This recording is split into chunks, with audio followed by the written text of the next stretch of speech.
Hello, and welcome to Greentop Nursery. I am your neighborhood friendly Oxhorn here today with another Fallout 4 efficiency build. Greentop Nursery was one of my least favorite settlements. I neglected it for a very long time, but after dedicating a couple hours to sprucing it up a little bit, I think it's turned out pretty well, and I'm actually fairly proud of it. So let's start by taking a look at this house. One of the reasons I'm excited about this particular video is because I've installed a few new mods from my last video that I'm looking forward to showing off. So, this house is your typical sanctuary house, and it's completely dilapidated. But you'll notice on the inside there that it's got a shack roof. Strangely enough, I was able to fix all of the holes in that roof through this sort of angled architecture on top without using any mods. That's right, I did not use any mods to do this. And the reason is because when you open up the roof builder in-game, well, that is, if you go to structures, ceilings, and you grab a roof, the game automatically wants to put it up. You see how it's blue up there? That means that I could place it on top. So all I had to do was find one spot in here to place the roof, and the rest of them all snapped in. So, pro tip for the PS3 and Xbox players, go ahead and fix the roof. You don't need any mods to do it. And one of the reasons that you want to do this is because when it rains, if you have occlusion set to on, the rain won't fall through into your house because you've got a fixed roof. So I'm really happy that I found that out, and I wanted to show that off. So let me show off the insides real quick. One of the strategies that I try to do with my builds is I like to keep the look and feel of the original settlement without editing, but by removing as much as possible. So I tried to leave as many elements that were in the settlement as possible, and then everything that I add, I want it to make like it feels like it fits in. So one of the things I did is I repaired the walls, and especially for this room, these back walls were completely open. I repaired the walls with just regular shack walls, and on the inside, it had inside divider walls that were so thin that I couldn't even use regular shack walls to repair them. So I repaired them with posters. Anywhere you see a poster on the wall, it's filling a hole. You see these holes in there? I just put posters up there and filled them. Now, one of the weird things is that they're not double-sided. So you see how there's one huge poster covering the holes in the wall, but you go to the other side, and you can see through this gap to where the light goes all the way through. So you do have to put posters on both sides of the gaps in the walls if you want to cover the walls with posters. But on the inside here, I've got all of my sleeping bags laid out regularly. I've put some paintings and some flags on the wall. I'm using a really nice flag texture mod. This gives me 2K flag textures, which I'm really pleased with. I was going to decorate these tables, but I didn't get a chance to. These are the tables that came with the settlement. At the time, I kept them because you couldn't actually put down candles in the game, but now with Wasteland Workshop, you can.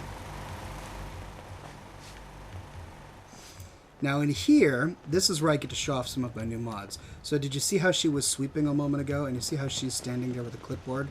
Well, they both decided to stop just as I'm about to talk about it, but I installed a mod. It's a brand new mod. It just came out. And the mod takes the scavenging station, reskins them to look like something else, and then changes the animation of the character assigned to it. So, if you hover over this rug is actually a scavenging station. But when I assign a settler to it, the settler will stand there with a clipboard and look like the settler is counting things. And this is great because I typically like to assign my settlers to scavenging stations, but I also want my settlers to look like they're doing other things. And so many of the items in this living room are actually veiled scavenging stations. This desk, a settler will come in here and look like she's working. This kitchen, the settler will come in and wash dishes, but it's actually a sink. Anywhere you put this potted plant, the settler will start cleaning.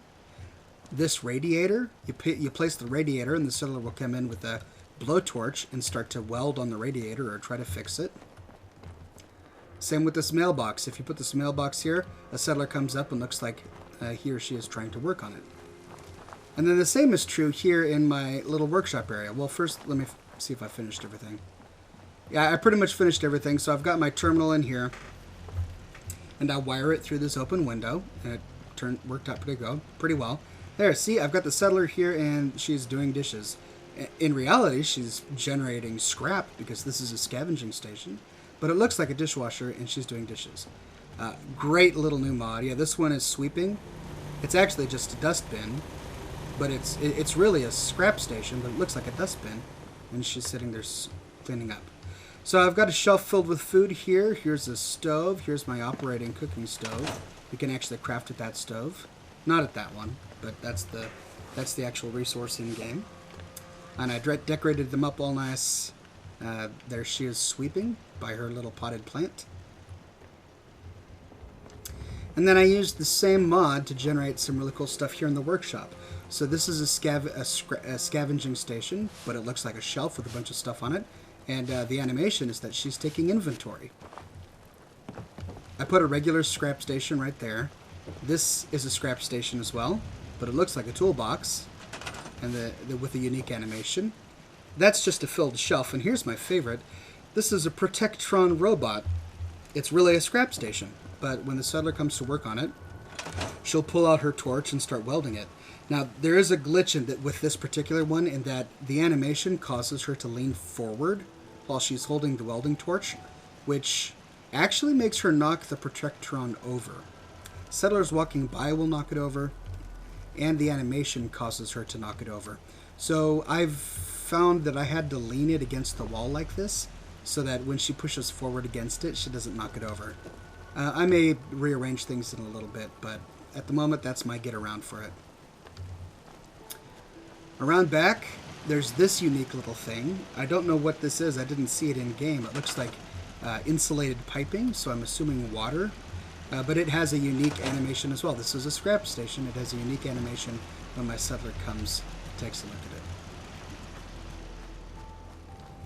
Here's another mod that I'm using. I talked about this in my Abernathy Farm settlement build, but check it out. I have this settler assigned to this invisible pad, and the invisible pad just gives her an animation. It doesn't produce any resources, but it gives her the animation of sitting by a campfire. And the same here. That particular pad right there that's invisible gives this settler the animation of warming her hands by the fire. So I'm going to try and use those more often just because I think they're really cool. This is a nice little cooking station, although it looks like it's floating. So let me push that down. There we go. There, that fixes it. And sometimes settlers will come by here and wind this crank. So this is one of my favorite cooking stations in the game because it's got a great animation and you can place it over campfires. Alright, let me show you the animation of the pipes. Here she goes back here just to work on these pipes. And oh, she doesn't pull out a torch. She just kind of pokes and prods around. Looks around, looking at things. Don't know what she's doing, but she's just checking to make sure the pipes are working, which is cool.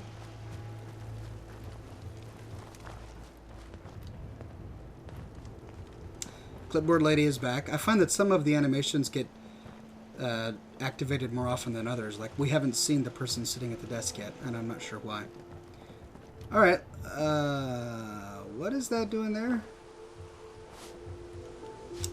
Alright, well, I'll fix that later. So, here's my marketplace, and I placed the marketplace here strategically. It may look a little bit different because I installed a mod that improves the texture of all wood in the game, and I've got it linked in the description of this video. There were two options when installing this mod. I could make the wood look brand new, or I could make it look faded and aged by the sun, and I decided to install the version that made it look aged by the sun. So I wanted it to look weathered, but it's also much higher resolution. Now here's my coffee station, and I'm really excited about this. As a Seattleite who loves coffee, I put down a drinking coffee animation rug right there, so that my settler just stands here drinking coffee. Oh, it's the little things. There we go. Oh man, I missed it. Anyway, so I created this elevated marketplace with an eating station here. Here, actually. Let me...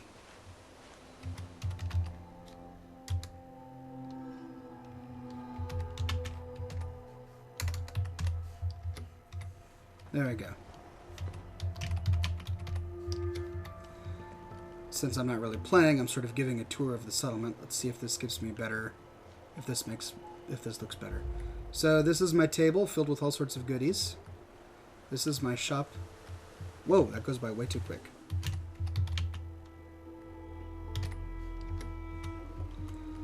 Here's my shop area. Ah, man. Alright, this isn't working. I'll just do it normally. The reason I'm using some of these level 1 shops is because I recently just completed a bunch of research, and I posted the videos to my YouTube channel, and I discovered that you're capped at 50 caps a day. Regardless of the number of shops you have, you don't get more than 50 caps a day. And the reason I had all of these high-level 4 shops is because I wanted to earn more caps. But since I'm capped at 50 caps, I might as well have some diversity here.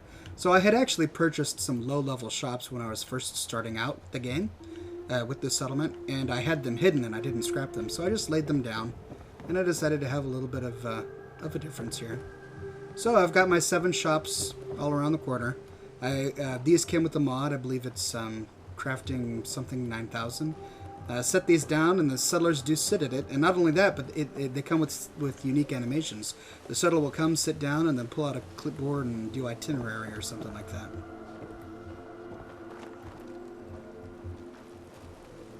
Let's see what animation this one does.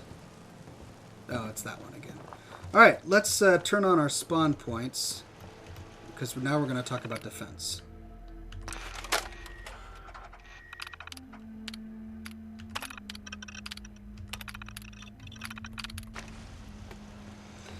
Okay, so there are 3 spawn points for this particular settlement, and there are actually 4 spawn points, but I'll get to that in a minute. So one is over here, and I had already known that one was over here, so I had this built. I didn't have to build it again.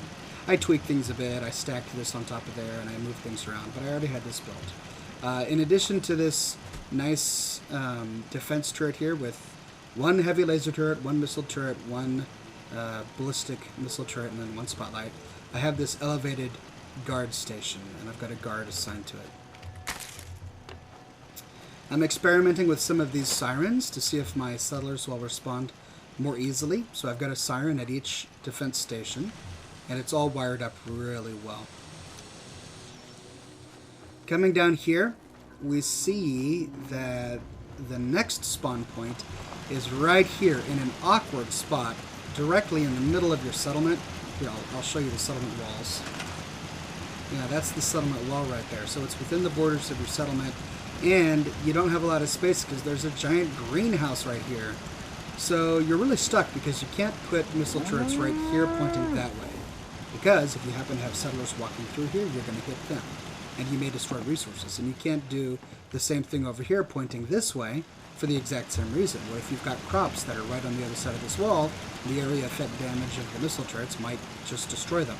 So my only option was to use a mod to put my turrets up on this sort of elevated platform, pointing out that way as well as I could. So I'm hoping that when they spawn here, it's still going to be effective. I also put a guard tower up there, and as you can see, it works really well. I've got my settler. She climbs this ladder really well, and she stands at her guard post. I used a mod linked in the description that took the top off of the little shack bridge, and it allows you to use it as sort of this longer bridge. And so I just stacked that on top of here, placed all of my turrets, and then used another mod to put this angled support structure beneath it so that it doesn't look like it's floating. It does actually look like it fits under the The other spawn point is over here. So this particular settlement is surrounded on both sides by roads. There's a road that goes down there, and a road that goes down there. And provisioners and caravans that come to your settlement will go right through it by coming up this road here, between the white car and this nook of trees, all the way down here and out. So there's this invisible little road through the middle of your settlement that connects these two side roads. And I wanted to leave it open, but it goes right through this spawn point right here. So that is the other spawn point. Now there's another one that looks like it's below the ground. So let's see if we can find it.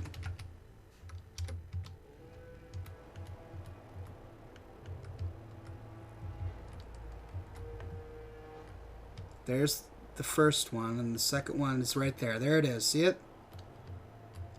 So this is the second settlement that I found that's got a spawn location deep underground. The first one that I found was Nordheim Beach, and now this one has one too. And like I said during my Nordheim Beach video, I don't know what that means. I don't know if that means that the raiders spawn and then drop through the world, or do they spawn and get pushed up to the top or teleported to the top or what? I'm not sure. But the good news about this is that they are located in the exact same spot. They're almost on top of each other, which means that you don't have to build a fourth line of defenses. You just need to build... whoa, lag spike there. You just need to build your turret system right here, which I have, and then a guard tower if you want. And I have it pointing directly there, so it should take them out before they even get a chance to come through. Alright, so let's talk about the greenhouse in this Greentop greenhouse settlement. This is the greenhouse that came with it. It originally came with a bunch of moot fruit and melons on the inside, which took up a lot of room. The mute fruit plants are so annoying because not only are they so tall that you can't select your settlers while they're working, but I've noticed that somehow they mess with the line of sight and pathfinding that these guys do. So when I had my nursery filled with the tall mute fruit plants, it actually kept the settlers from walking out of it. They would all congregate in here, they would get stuck in the trees and they wouldn't leave. And that doesn't make any sense to me because there's no collision on the mute fruit trees, but that's the way they acted. And since I removed them all and placed these carrots down instead, it works much better. Now, I had hoped at the time that this would work a lot like Grey Garden, and I could just stack a bunch of these guys on top. But as you can see, the only elevated platform that isn't already covered with junk is this one. So I placed one carrot planter there, and all of the others I couldn't do anything with. So I didn't do anything with them. You can't scrap them, you can't move them. They're just stuck in the middle there. So there's this huge greenhouse that's kind of underutilized, but at least everything in there is functional, and it's giving me my 72 carrots. I've got my Brahmin out here. I'm still having a hard time remembering which side of the feeding trough is the side they like to eat at. Sadly, they don't eat from both sides, and it's the tall side, by the way.